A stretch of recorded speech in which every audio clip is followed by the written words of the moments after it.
मेरी कहानी का उन्वान है ख़त्म ना होने वाली एक रात।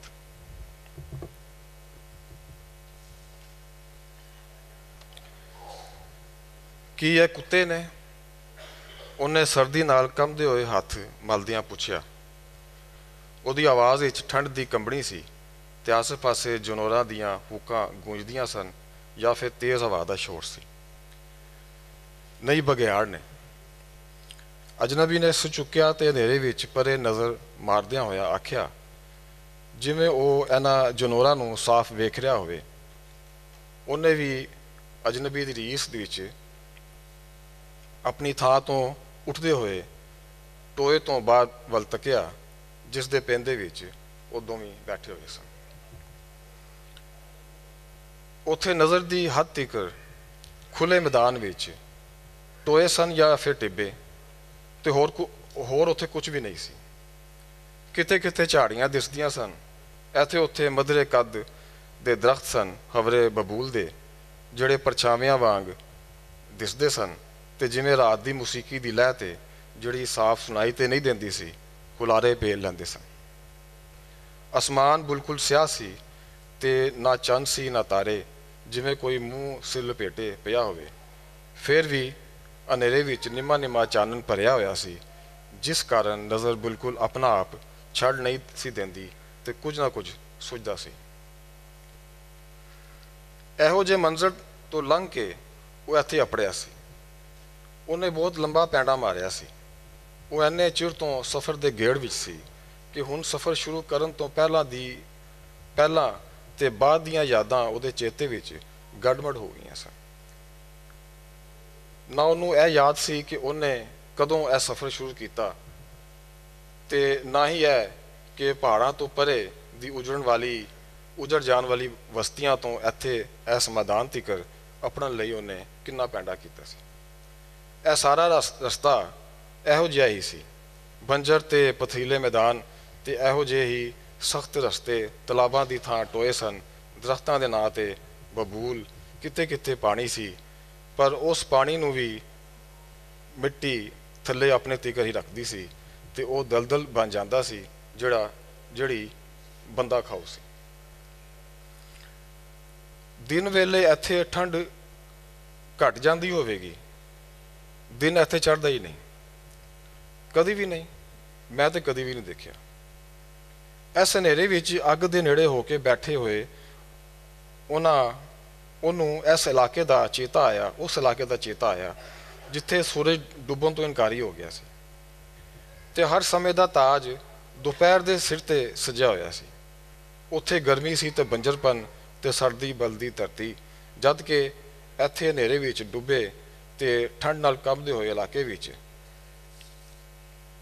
उन्होंने अजीब लग रहा सी, जिथे उहदी कंबनी ही नहीं सी रुकदी। यह अजनबी इत्थे टोए च अग बाली बैठा होया ना मिलता ते हवरे वो इत्थे ही ठंड नाल ठिठर के मर जाता। असल विच बघियाड़ा दी कुलाहट है। अजनबी दी इस गल तो उहदे ज़हन च रोंदे हुए बघियाड़ दी तस्वीर जाहिर हुई। एक पल वास्ते उहदे मूँह ते मुस्कुराहट खिलरी जिवें जिहड़ी उहदे चेहरे दियां झुरियां च गवाच गई। बघियाड़ वंगरे जनौर नूं रोंदे हुए सोचना कितना अजीब सी। इंज जापदा है कि इत्थे बघियाड़ बहुत सारे ने। हाँ, सप ते किरले भी ने ते बिच्छू मुर्दारखोर सारे खतरनाक। हाँ, खतरनाक कह सकते हो जो खाण नूं कुछ ना मिले तो फिर इत्थे कीड़ियां भी पूरा बंदा खा जांदियां ने। पर यह इलाका हमेशा तो इंज नहीं सी। अजनबी का चेहरा अग की लाट विच भिजिया होया बहुत दूर दिसदा सी, उस तो भी परे जिथों उहदी आवाज़ पई आंदी सी। महान काल तो बाद यह सब कुछ होया होएगा।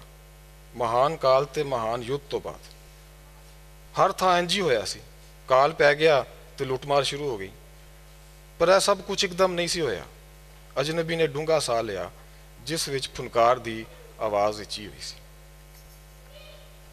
धरती पासा बदलती पई सी, सारियां निशानियां साफ सन, पर किसी ने इन्हां वल ध्यान नहीं सी दिता।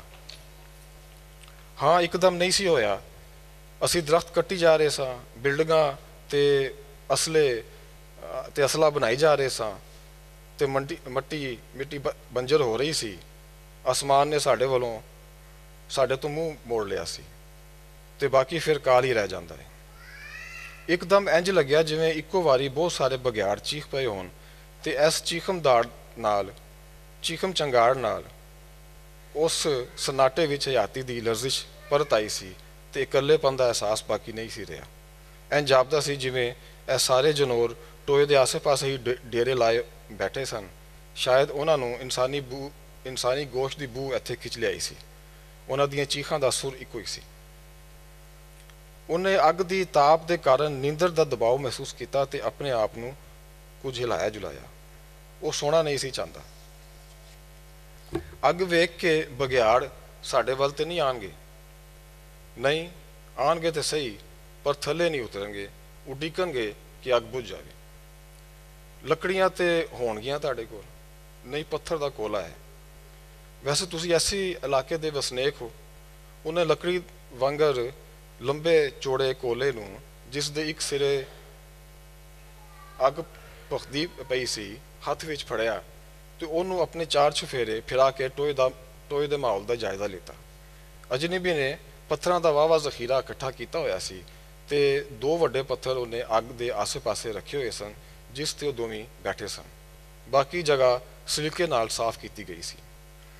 ਇੱਥੇ ਦਾ ਹੀ ਰਹਿਣ ਵਾਲਾ ਹਾਂ। ਕਦੋਂ ਤੋਂ? ਹਮੇਸ਼ ਤੋਂ। ਤੁਸੀਂ ਵੀ ਜੰਗ 'ਚ ਲੜੇ ਸੋ। ਪਰ ਮੈਂ ਉਦੋਂ ਸਮਝ ਗਿਆ ਸਾਂ ਕਿ ਭਈ ਇਹ ਸਾਰਾ ਕੁਝ ਪਾਗਲਪਨ ਹੈ। ਲੋਕੀ ਇੱਕ ਦੂਜੇ ਨੂੰ ਵੱਢ ਰਹੇ ਸਨ। ਭਗੌੜੇ ਸਿਪਾਹੀ ਸੋ? ਭਗੌੜਾ ਸਿਪਾਹੀ ਨਹੀਂ ਸਾਂ। ਅਜਨਬੀ ਨੇ ਕੁਝ ਚਿਰ ਖਾਮੋਸ਼ ਰਹਿਣ ਮਗਰੋਂ ਟੁੱਟੀ ਆਵਾਜ਼ ਵਿੱਚ ਕਿਹਾ। ਉਹਦੇ ਸਾਹ ਦੀ ਆਵਾਜ਼ ਵਿੱਚ ਫੁਨਕਾਰ ਭਰੀ ਹੋਈ ਸੀ। ਉਹ ਫਿਰ ਬੋਲਿਆ, ਹਰ ਸ਼ੈ, ਹਰ ਕਦਮ, ਹਰ ਫੈਸਲਾ ਤੇ ਸਾਡੀ ਹਰ ਹਰਕਤ ਤੇ ਹਰ ਸੋਚ ਫਿਤਰਤ ਦੇ ਖਿਲਾਫ ਸੀ, ਤੇ ਇੰਝ ਹੋ ਕੇ ਹੀ ਰਹਿਣਾ ਸੀ। ਜਦੋਂ ਸਭੀ ਆਪਣੇ ਆਪ ਨੂੰ ਮਾਰ ਰਹੇ ਹੋਣ ਅਤੇ ਇਨਸਾਨੀ ਨਸਲ ਖਾਤਮੇ ਦੇ ਨੇੜੇ ਅਪੜ ਜਾਵੇ, ਤੇ ਫਿਰ ਕਿਸੇ ਨਾ ਕਿਸੇ ਨੂੰ ਤੇ ਆਪਣੀ ਜਾਨ ਬਚਾ ਕੇ ਨੱਸਣਾ ਸੀ। ਮੈਂ ਇਸ ਪਾਗਲਪਨ ਤੋਂ ਦੂਰ ਹੋ ਗਿਆ। ਰਾਤ ਦੇ ਸਨਾਟੇ ਵਿੱਚ ਹਵਾ ਇੱਧਰ ਉੱਧਰ ਨੱਸਦੀ ਕੁੱਦਦੀ ਮਹਿਸੂਸ ਹੁੰਦੀ ਸੀ। ਕਦੀ ਇਲਾਕੇ ਵੀ ਗਰਮ ਹੁੰਦੇ ਹੋਣਗੇ, ਪਰ ਹੁਣ ਬਰਫ਼ ਵਾਂਗ ਠੰਡੇ ਨੇ। ਤੁਸੀਂ ਆਪ ਕਿੱਥੋਂ ਆਏ ਹੋ? ਅਜਨਬੀ ਨੇ ਜਿਵੇਂ ਗੱਲ ਦਾ ਮੌਜ਼ੂ ਬਦਲਣ ਲਈ ਆਖਿਆ, ਕਿਉਂ ਜੇ ਉਹ ਇਹਨਾਂ ਗੱਲਾਂ ਤੋਂ ਬੋਰੀਅਤ ਮਹਿਸੂਸ ਕਰਨ ਲੱਗ ਪਿਆ ਸੀ। ਮੈਂ 2 ਆਬੇ ਵਿੱਚ ਰਹਿਣਾ ਸਾਂ, ਪਰ ਉੱਥੇ ਪਾਣੀ ਮੁੱਕਣ ਲੱਗ ਗਿਆ ਤੇ ਲੋਕ ਹਿਜਰਤ ਕਰਨ ਤੇ ਮਜਬੂਰ ਹੋ ਗਏ। ਅਸੀਂ ਇਕੱਠੇ ਹੀ ਟੁਰੇ ਸਾਂ, ਪਰ ਮੇਰੇ ਨਾਲ ਦੇ ਸਾਰੇ ਹੀ ਇੱਕ ਇੱਕ ਕਰਕੇ ਢਹਿੰਦੇ ਗਏ। ਮਿੱਟੀ ਵੀ ਬੰਦਾ ਖਾਓ ਸੀ ਤੇ ਦਰਖਤ ਵੀ। ਕੀੜੀਆਂ ਤੇ ਮੱਖੀਆਂ ਬੰਦੇ ਖਿੱਚ ਕੇ ਲੈ ਜਾਂਦੀਆਂ ਸਨ। ਕੁਝ ਹਵਾ 'ਚ ਉੜ ਗਏ ਤੇ ਪਰਤ ਕੇ ਨਹੀਂ ਆਏ। ਕੁਝ ਆਪਣੀ ਨੀਂਦਰ ਵਿੱਚ ਮਾਰੇ ਗਏ। ਉਹਨਾਂ ਦੇ ਖਾਬ ਉਹਨਾਂ ਨੂੰ ਖਾ ਗਏ। ਹਰ ਕੋਈ ਸ਼ਿਕਾਰੀ ਸੀ ਤੇ ਹਰ ਪਾਸੇ ਭੁੱਖ ਦਾ ਰਾਜ ਸੀ। ਉਹਨੇ ਬਲਦਾ ਹੋਇਆ ਕੋਲਾ ਵਾਪਸ ਮੱਛ ਵਿੱਚ ਸੁੱਟਤਾ। ਪੱਥਰ ਕੋਲਿਆਂ ਦੇ ਜ਼ਖੀਰੇ ਨੂੰ ਵੇਖ ਕੇ ਉਹਨੂੰ ਬੜਾ ਆਸਰਾ ਹੋਇਆ ਸੀ। ਉਹ ਜਿਸ ਪੱਥਰ ਤੇ ਬੈਠਾ ਹੋਇਆ ਸੀ, ਉਸ ਤੋਂ ਉਹਨੇ ਆਪਣੇ ਆਪ ਨੂੰ ਕੁਝ ਥੱਲੇ ਖਿਸਕਾਇਆ ਤੇ ਪੱਥਰ ਨਾਲ ਢੋ ਲਾ ਲਈ। ਉਹ ਜਾਣਦਾ ਸੀ ਕਿ ਇੰਜ ਨੀਂਦਰ ਦਾ ਮੁਕਾਬਲਾ ਕਰਨਾ ਹੋਰ ਔਖਾ ਹੋ ਜਾਵੇਗਾ, ਪਰ ਉਹ ਐਡਾ ਥੱਕਿਆ ਹੋਇਆ ਸੀ ਕਿ ਸਿੱਧਾ ਤੁਕ ਬੈਠੇ ਰਹਿਣ ਤੋਂ ਕਾਸਰ ਸੀ। ਬਘਿਆੜਾਂ ਦੀ ਹੂਕਾਂ ਨੇੜਿਓਂ ਸੁਣਾਈ ਦੇਣ ਲੱਗ ਪਈਆਂ ਸਨ। ਉਹਨੇ ਫਿਕਰਮੰਦੀ ਨਾਲ ਸਿਰ ਚੁੱਕ ਕੇ ਹਨੇਰੇ ਵਿੱਚ ਇੱਧਰ ਉੱਧਰ ਵੇਖਿਆ। ਬਘਿਆੜ ਨੇੜੇ ਆ ਗਏ ਨੇ। ਉਹਦੀ ਆਵਾਜ਼ ਵਿੱਚ ਖੌਫ ਦੀ ਕੰਬਣੀ ਸੀ। ਅਜਨਬੀ ਨੇ ਸਿਰ ਉਤਾਂਹ ਕੀਤਾ। ਉਹਦੇ ਚਿਹਰੇ ਤੇ ਅੱਗ ਦੀ ਲਾਲੀ ਦਾ ਪਰਛਾਵਾਂ ਸੀ ਤੇ ਅੱਖਾਂ ਵਿੱਚ ਮੱਚ ਦੇ ਸ਼ੋਲੇ ਨੱਚਦੇ ਸਨ। ਉਹ ਆਪਣੀ ਥਾਂ ਤੋਂ ਉੱਠ ਖਲੋਤਾ ਤੇ ਗਰਦਨ ਲੰਮੀ ਕਰਕੇ ਟੋਏ ਦੇ ਕੰਢਿਆਂ ਤੇ ਨਜ਼ਰ ਪਾਈ। ਉਹਨੇ ਅਜਨਬੀ ਨੂੰ ਗੌਰ ਨਾਲ ਵੇਖਿਆ। ਉਹ ਦਰਿਆਵਾਂ ਦੇ ਕੰਢਿਆਂ ਤੇ ਆਬਾਦ ਬਸਤੀਆਂ ਦਾ ਵਸਨੀਕ ਲੱਗਦਾ ਸੀ ਤੇ ਉਹਦੇ ਹੱਡ ਪੈਰ ਮਜ਼ਬੂਤ ਸਨ। ਜਿਵੇਂ ਪ੍ਰਾਹੁਣੇ ਦਾ ਦਿਲ ਰੱਖਣ ਲਈ ਅਜਨਬੀ ਨੇ ਟੋਏ ਦੇ ਕੰਢੇ ਤੇ ਹੱਥ ਰੱਖੇ ਤੇ ਫਿਰ ਹੱਥਾਂ ਦੇ ਭਾਰ ਤੇ ਉਛਲ ਕੇ ਉਹ ਟੋਇਓਂ ਬਾਹਰ ਚਲਾ ਗਿਆ ਤੇ ਹਨੇਰੇ ਵਿੱਚ ਗਾਇਬ ਹੋ ਗਿਆ। ਥੋੜਾ ਹੀ ਚਿਰ ਲੰਘਿਆ ਸੀ ਕਿ ਮੁਸਾਫਰ ਨੂੰ ਹਨੇਰੇ ਵਿੱਚ ਕਿਸੇ ਦੇ ਪਿਸ਼ਾਬ ਕਰਨ ਦੀ ਸੁਰ ਸੁਣਾਈ ਦਿੱਤੀ, ਜਿਵੇਂ ਆਵਾਜ਼ ਟੋਏ ਦੇ 4 ਚੁਫੇਰੇ ਗੋਲ ਘੁੰਮ ਰਹੀ ਹੋਵੇ। ਫਿਰ ਇੱਕ ਚੱਕਰ ਪੂਰਾ ਹੋ ਗਿਆ ਤੇ ਆਵਾਜ਼ ਆਣੀ ਬੰਦ ਹੋ ਗਈ। ਅਜਨਬੀ ਛਾਲ ਮਾਰ ਕੇ ਟੋਏ ਦੇ ਅੰਦਰ ਆ ਗਿਆ। ਠੰਡੀ ਹਵਾ ਦਾ ਬੁੱਲਾ ਵੀ ਉਹਦੇ ਨਾਲ ਚਿਮੜਿਆ ਹੋਇਆ ਥੱਲੇ ਆਇਆ ਤੇ ਮੱਛ ਦੀ ਲਾਟ ਬੁਰੀ ਤਰ੍ਹਾਂ ਕੰਬੀ, ਜਿਵੇਂ ਕਿਸੇ ਭਾਰ ਨਾਲ ਦੂਰੀ ਹੋ ਗਈ ਹੋਵੇ। ਜਦੋਂ ਤੀਕਰ ਉਹਨਾਂ ਨੂੰ ਪਿਸ਼ਾਬ ਦੀ ਬੂ ਆਉਂਦੀ ਰਹੇਗੀ, ਉਹਨਾਂ ਵਿੱਚੋਂ ਕੋਈ ਟੋਏ ਦੇ ਕੋਲ ਨਹੀਂ ਆਏਗਾ। ਅਜਨਬੀ ਨੇ ਆਪਣੀ ਥਾਂ ਤੇ ਚੌਕੜੀ ਮਾਰ ਕੇ ਬਹਿੰਦੇ ਹੋਏ ਕਿਹਾ, ਬਘਿਆੜਾਂ ਦੇ ਵੀ ਕੁਝ ਅਸੂਲ ਹੁੰਦੇ ਨੇ, ਉਹ ਆਪਣੇ ਅਸੂਲ ਨਹੀਂ ਤੋੜਦੇ। ਜਿਹੜੇ ਅਕਲੀਅਤ ਵਿੱਚ ਹੋਣ ਉਹਨਾਂ ਨੂੰ ਜ਼ਿੰਦਾ ਰਹਿਣ ਲਈ ਅਸੂਲ ਬਣਾਉਣੇ ਪੈ ਜਾਂਦੇ ਨੇ, ਨਹੀਂ ਤਾਂ ਇਨਸਾਨਾਂ ਤੋਂ ਬੱਤਰ ਅੰਜਾਮ ਹੁੰਦਾ ਹੈ। ਇਹ ਕਹਿੰਦੇ ਹੋਏ ਉਹਨੇ ਇੱਕ ਪਾਸੇ ਪਏ ਪੱਥਰਾਂ ਵਿੱਚੋਂ ਇੱਕ ਛੋਟੇ ਛੋਟੇ ਪੱਥਰ ਚੁੱਕੇ ਤੇ ਉਹਨਾਂ ਨੂੰ ਮੱਛ ਵਿੱਚ ਉਛਾਲ ਦਿੱਤਾ, ਜਿਸ ਦੀ ਲਾਟ ਪਹਿਲਾਂ ਤੇ ਮੱਠੀ ਪਈ ਜਿਵੇਂ ਆਪਣੇ ਆਪ ਵਿੱਚ ਸੁੱਕੜ ਗਈ ਹੋਵੇ, ਤੇ ਫਿਰ ਉਹ ਖਿਲਰ ਗਈ। ਮੁਸਾਫਰ ਨੇ ਸੋਚਿਆ ਦੂਰੋਂ ਕੋਈ ਆਂਦਾ ਹੋਵੇ ਤੇ ਉਹਨੂੰ ਇਹ ਟੋਇਆ ਹਨੇਰੇ ਦੇ ਤਲਾਬ ਵਿੱਚ ਖਿੜਿਆ ਹੋਇਆ ਕਵਲ ਦਾ ਫੁੱਲ ਦਿਸੇਗਾ। ਜੂ ਜੂ ਸ਼ੋਲਾ ਉੱਚਾ ਹੋਇਆ, ਨੀਂਦਰ ਦੇ ਖਿਲਾਫ ਉਹਦਾ ਵਰੂਦ ਘਟਦਾ ਤੇ ਅੱਖਾਂ ਵਿੱਚ ਨੀਂਦਰ ਦਾ ਧੂੰਆਂ ਫੈਲਦਾ ਗਿਆ। ਗੱਲਾਂ ਬਾਤਾਂ ਕਰਦੇ ਰਾਤ ਲੰਘ ਸਕਦੀ ਸੀ, ਪਰ ਅਜਨਬੀ ਚੁੱਪ ਚਪੀਤਾ ਤੇ ਘੱਟ ਮਿਲਣ ਗੁਲਣ ਮਿਲਣ ਵਾਲਾ ਜਾਪਦਾ ਸੀ। ਉਹ ਨਾ ਕਿਸੇ ਥਾਂ ਤੋਂ ਆਇਆ ਸੀ ਤੇ ਨਾ ਉਹਨੂੰ ਕਿੱਥੇ ਜਾਣ ਦੀ ਕਾਹਲ ਸੀ। ਉਹ ਥੋੜ੍ਹੇ ਥੋੜ੍ਹੇ ਚਿਰ ਪਿੱਛੋਂ ਸਿਰ ਸੁੱਟ ਕੇ ਹੋਕਾ ਭਰਦਾ, ਜਿਸ ਨਾਲ ਮੁਸਾਫਰ ਨੂੰ ਆਪਣਾ ਦਿਲ ਭਾਰੀ ਮਹਿਸੂਸ ਹੁੰਦਾ। ਬਘਿਆੜ ਵੰਗਰੇ ਖੂਨਖਾਰ ਦਰਿੰਦੇ ਨੂੰ ਤੁਸੀਂ ਕਿਉਂ ਦੁਖੀ ਤੇ ਮੁਹੱਜ਼ਬ ਕਹਿੰਦੇ ਹੋ? ਅਜਨਬੀ ਨੇ ਸਿਰ ਚੁੱਕਿਆ, ਮੱਛ ਦੀ ਸੁਰਖੀ ਵਿੱਚ ਭਿੱਜੇ ਹੋਏ ਚਿਹਰੇ ਨੂੰ ਉਹਦੇ ਵੱਲ ਕੀਤਾ। ਥੋੜਾ ਇੱਕ ਚਿਰ ਇੰਜੀ ਤੱਕਣ ਮਗਰੋਂ ਜਿਵੇਂ ਉਹ ਕੁਝ ਕਹਿਣ ਲਈ ਮੁਨਾਸਬ ਲਫ਼ਜ਼ ਖੋਜ ਰਿਹਾ ਹੋਵੇ, ਪਰ ਉਹਨੂੰ ਕੁਝ ਸੁਝਦਾ ਨਾ ਹੋਵੇ, ਉਹ ਦੁੱਖ ਨਾਲ ਭਿੱਜੀ ਹੋਈ ਆਵਾਜ਼ ਵਿੱਚ ਬੋਲਿਆ, ਸ਼ਾਇਦ ਇਸ ਲਈ ਕਿ ਉਹ ਬਹੁਤ ਰਹਿਮਦਿਲ, ਬੇਜ਼ਰਰ ਤੇ ਸੂਝਵਾਨ ਜਨੌਰ ਹੈ, ਪਰ ਉਹ ਬਹੁਤ ਦੁਖੀ ਵੀ ਹੈ। ਉਸ ਦਾ ਦੁੱਖ ਉਹਨੂੰ ਤਸਲੀਮ ਨਾ ਕੀਤੇ ਜਾਣ ਅਤੇ ਸਮਝੇ ਤੇ ਚਾਹੇ ਨਾ ਜਾਣ ਦਾ ਦੁੱਖ ਹੈ।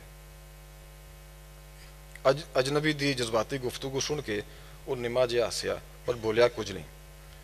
ਬਘਿਆੜ ਜਿੰਨੇ ਵੀ ਸਫਾਕ ਹੋਣ, ਇਨਸਾਨਾਂ ਤੋਂ ਵੱਧ ਕੇ ਨਹੀਂ ਹੁੰਦੇ। ਉਹ ਸਿਰਫ ਭੁੱਖ ਮਿਟਾਉਣ ਲਈ ਕਤਲ ਕਰਦੇ ਨੇ। ਉਹਨਾਂ ਦਾ ਢਿੱਡ ਭਰਿਆ ਹੋਵੇ ਤੇ ਉਹਨਾਂ ਨੂੰ ਲਹੂ ਦੀ ਬੂ ਤੋਂ ਵੀ ਗਿਣ ਆਉਂਦੀ ਹੈ। ਬਸਤੀ ਕਿੰਨੀ ਦੂਰ ਹੈ ਇੱਥੋਂ? ਉਹਨੇ ਹੱਥ ਮਲਦੇ ਹੋਏ ਪੁੱਛਿਆ। ਪਤਾ ਨਹੀਂ। ਕਦੀ ਕਿਸੇ ਨੂੰ ਆਉਂਦੇ ਜਾਂਦੇ ਵੇਖਿਆ? ਕਦੀ ਨਹੀਂ। ਮੀਲਾਂ ਤੀਕਰ ਕੋਈ ਆਬਾਦੀ ਨਹੀਂ ਹੈ। ਰੋਜ਼ ਸ਼ਾਮ ਤੋੜੀ ਘੁੰਮਦਾ ਰਹਿਣਾ ਹਾਂ, ਲੰਬੇ ਪੈਂਡੇ ਕਰਨਾ ਹਾਂ। ਕੀੜੀਆਂ ਹਰ ਪਾਸੇ ਨੇ ਜਿਹੜੀਆਂ ਬਿੱਲੀ ਜੇ ਜੁੱਸੇ ਦੀਆਂ ਨੇ। ਜਨੌਰ ਕੋਈ ਵੀ ਹੋਵੇ, ਉਹ ਅੱਗ ਤੋਂ ਡਰਦਾ ਹੈ। ਹਨੇਰੇ ਤੇ ਕੋਈ ਇਤਬਾਰ ਨਹੀਂ ਕਰਦਾ। ਹਨੇਰੇ ਵਿੱਚ ਆਪਣੇ ਆਪ ਤੇ ਵੀ ਇਤਬਾਰ ਨਹੀਂ ਕਰਨਾ ਚਾਹੀਦਾ। ਇਹ ਕਹਿ ਕੇ ਅਜਨਬੀ ਨੇ ਸਿਰ ਸੁੱਟ ਲਿਆ। ਮੁਸਾਫਰ ਨੂੰ ਅਜਨਬੀ ਨਾਲ ਹਮਦਰਦੀ ਮਹਿਸੂਸ ਹੋਈ। ਐਂ ਜਾਪਦਾ ਸੀ ਕਿ ਉਹ ਕਲੇਜੇ ਤੇ ਕੋਈ ਭਾਰ ਚੁੱਕੇ ਹੋਏ ਸੀ। ਸੁਣਿਆ ਹੈ ਕਿ ਇੱਕ ਦਰਿਆ ਸ਼ਮਾਲ ਵਿੱਚ ਵਗਦਾ ਹੈ ਤੇ ਜ਼ਰੂਰ ਉੱਥੇ ਆਬਾਦੀ ਹੋਵੇਗੀ। ਭਲਾ ਕਿੰਨਾ ਦੂਰ ਹੋਵੇਗਾ ਉਹ? ਅਜਨਬੀ ਨੇ ਇਸ ਗੱਲ ਦਾ ਕੋਈ ਜਵਾਬ ਨਹੀਂ ਦਿੱਤਾ, ਬਸ ਮੱਛ ਦੀ ਅੱਗ ਤੇ ਇੱਕ ਤਾੜੀ ਲਾਏ ਬੈਠਾ ਰਿਹਾ। ਰਾਤ ਭਿੱਜ ਗਈ ਸੀ ਤੇ ਇਸ ਪਾਰੋਂ ਠੰਡ ਵੱਧ ਗਈ ਸੀ। ਕੋਹਰਾ ਡਿੱਗ ਰਿਹਾ ਸੀ। ਠੰਡੀ ਹਵਾ ਥੋੜ੍ਹੇ ਥੋੜ੍ਹੇ ਚਿਰ ਪਿੱਛੋਂ ਚੱਲਦੀ ਤੇ ਅੱਗ ਦੇ ਕੋਲ ਬਹਿਣ ਦੇ ਬਾਵਜੂਦ ਉਹਦਾ ਪਿੰਡਾ ਕਮ ਜਾਂਦਾ। ਉਹ ਖਿਸਕ ਕੇ ਅੱਗ ਦੇ ਹੋਰ ਵੀ ਕੋਲ ਹੋ ਗਿਆ। ਦੂਰੋਂ ਤੇ ਨੇੜਿਓਂ ਬਘਿਆੜਾਂ ਦੀ ਹੂਕਾਂ ਸੁਣਾਈ ਦਿੰਦੀਆਂ ਸਨ, ਜਿਹੜੀਆਂ ਕਦੀ ਤੇ ਐਨੇ ਨੇੜਿਓਂ ਸੁਣਾਈ ਦਿੰਦੀਆਂ ਕਿ ਲੱਗਦਾ ਜਿਵੇਂ ਉਹ ਟੋਏ ਦੇ ਆਸੇ-ਪਾਸੇ ਹੀ ਹੋਣ। ਤੁਸੀਂ ਬਘਿਆੜਾਂ ਬਾਰੇ ਬਹੁਤ ਜਾਣਕਾਰੀ ਰੱਖਦੇ ਹੋ, ਸ਼ਿਕਾਰੀ ਤੇ ਨਹੀਂ ਹੋ? ਸ਼ਿਕਾਰੀ ਤੇ ਹਾਂ, ਨਹੀਂ ਤਾਂ ਤੁਸੀਂ ਮੈਨੂੰ ਜਿਉਂਦਾ ਨਾ ਵੇਖਦੇ। ਬਘਿਆੜਾਂ ਦੇ ਵਿੱਚ ਰਹਿਣਾ ਹਾਂ, ਉਹਨਾਂ ਦੀ ਫਿਤਰਤ ਤੋਂ ਵਾਕਿਫ ਹਾਂ। ਇਨਸਾਨਾਂ ਦੀ ਤਰ੍ਹਾਂ ਇਹ ਵੀ ਖੌਫਜ਼ਦਾ ਰਹਿੰਦੇ ਨੇ, ਅਮਰ ਹੋ ਜਾਣਾ ਚਾਹੁੰਦੇ ਨੇ। ਮਰਨਾ ਇਹਨਾਂ ਦਾ ਸਭ ਤੋਂ ਵੱਡਾ ਖੌਫ ਹੈ ਤੇ ਅਮਰ ਹੋ ਜਾਣਾ ਸਭ ਤੋਂ ਵੱਡਾ ਸੁਪਨਾ। ਵਕਫੇ ਨਾਲ